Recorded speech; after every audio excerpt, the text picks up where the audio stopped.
Dan saudara, terkait dengan peristiwa ini, kita akan berbincang bersama dengan pengasuh Pondok Pesantren An-Nuriyah Kaliwining Jember, Ubaidillah Amin. Assalamualaikum Gus Ubaidillah. Waalaikumsalam warahmatullahi wabarakatuh. Ya Mbak, Gus Ubaidillah, dari kejadian robohnya Pondok Pesantren Al-Qazini ini, apa sebenarnya bisa diambil makna ataupun pesan dari semua ini? yang pertama Mbak, kita sebagai pengasuh pesantren juga mengucapkan bela sungkawa. Yang kedua, terima kasih respon cepat dari pemerintah Mbak, baik itu dari pemerintah provinsi, pemerintah pusat maupun dari Basarnas yang segera melakukan tindakan cepat terhadap kejadian ini atas kejadian ini. Jadi menurut kami memang jadi kebetulan pesantren Al-Khazini Buduran ini termasuk pesantren tua Mbak atau pesantren sepuh ya kalau kita bilang di salah satu di Indonesia. Pesantren kemerdekaan itu bahkan almarhum Pak Di saya kalau nggak salah alumni situ Mbak. Jadi menurut kami kadang pesantren itu Mbak karena banyaknya jumlah santri itu kadang memang apa ya jika membangun kamar untuk santri itu kadang memang dengan tukang-tukang yang memang tidak ada perhitungan Mbak. Jadi kalau menurut kami menginginkan mungkin dari pihak pemerintah mau baik pemerintah pusat ataupun daerah itu melakukan pendampingan Mbak. Jika pesantren itu ingin melakukan pembangunan kamar yang sifatnya sampai beberapa lantai gitu Mbak, supaya kejadian ini tidak terulang lagi. Oke.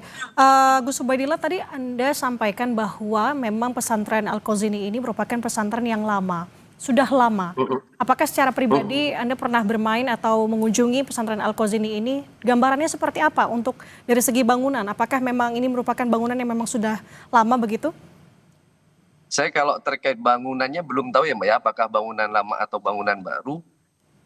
Tapi yang jelas termasuk mungkin kalau bahasanya pesantren heritage itu Mbak, banyak bangunan-bangunan tua yang memang harus kita apa ya lestarikan atau kita lindungi di situ. Santrinya juga banyak Mbak.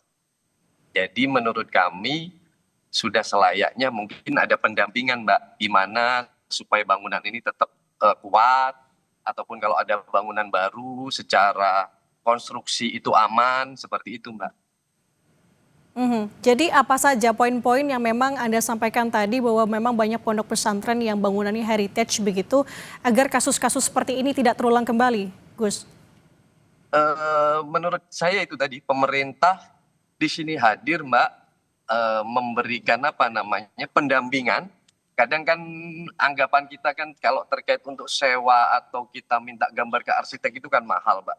Sedangkan pesantren itu kadang-kadang untuk membuat kamar itu kadang pengasuhnya itu mengeluarkan dana sendiri ataupun ada dana apa ya bantuan dari alumni atau kadang ya dari usahanya gitu Mbak.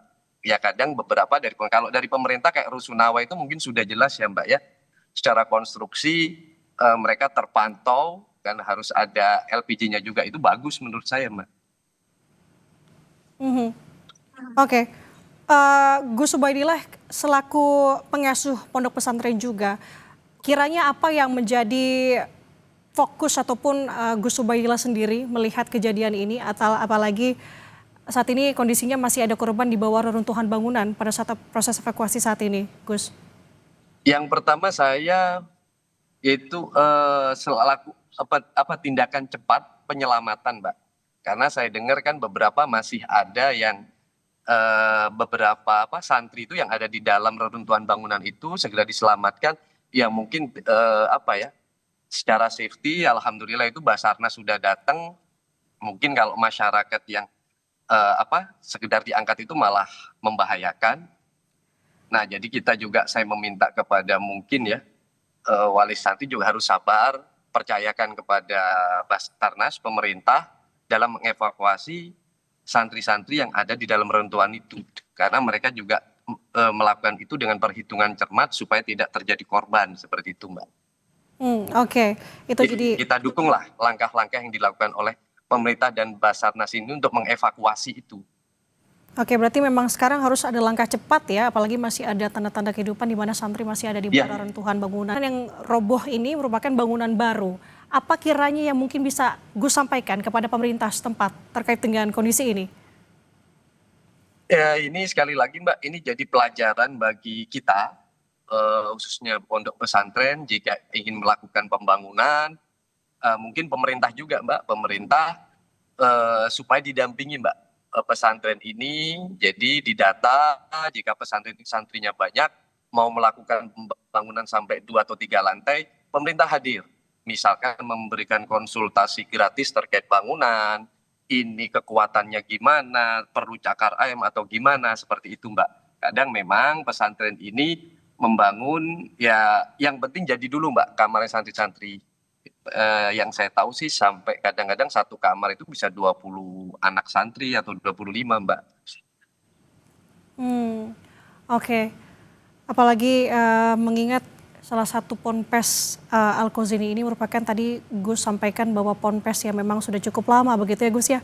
Cukup lama Mbak, dan itu saksi dari apa namanya, termasuk saksi dari kemerdekaan Republik Indonesia itu Mbak, perjuangan itu banyak kiai-kiai sepuh yang dulu mungkin mondok di situ. Beliau-beliau sudah nggak ada, mungkin pahlawan nasional kita, seperti itu. Oke, berarti artinya dengan lambangnya pondok pesantren ini sebenarnya banyak santri juga di sana ya Gus ya? Banyak, banyak Mbak, banyak, banyak. Bagus sekali. Oke, kita. Nah, yang selanjutnya Mbak mungkin saya minta kepada wali murid tenang, kembali lagi saya katakan percayakan semuanya kepada pemerintah di sini Basarnas maupun Pemprov Jatim. Percaya dengan perhitungan insya Allah itu banyak santri yang masih ini yang sekarang masih ada di bawah reruntuhan bangunan itu, saya percaya insya Allah dengan apa ya secara profesional akan selamat Mbak, saya yakin. Jadi wali murid, wali santri kami berharap tetap tenang, percayakan pemerintah, itu Mbak. Oke, itu yang menjadi harapan bersama. Semoga secepatnya korban bisa semuanya berhasil dievakuasi. Terima kasih Baik. sudah berkesempatan berbincang bersama kami di Breaking News Kompas TV. Ubaidillah Amin, pengasuh Ponpes An-Nuriyah Kaliwing Jember. Assalamualaikum Gus, sehat selalu. Waalaikumsalam.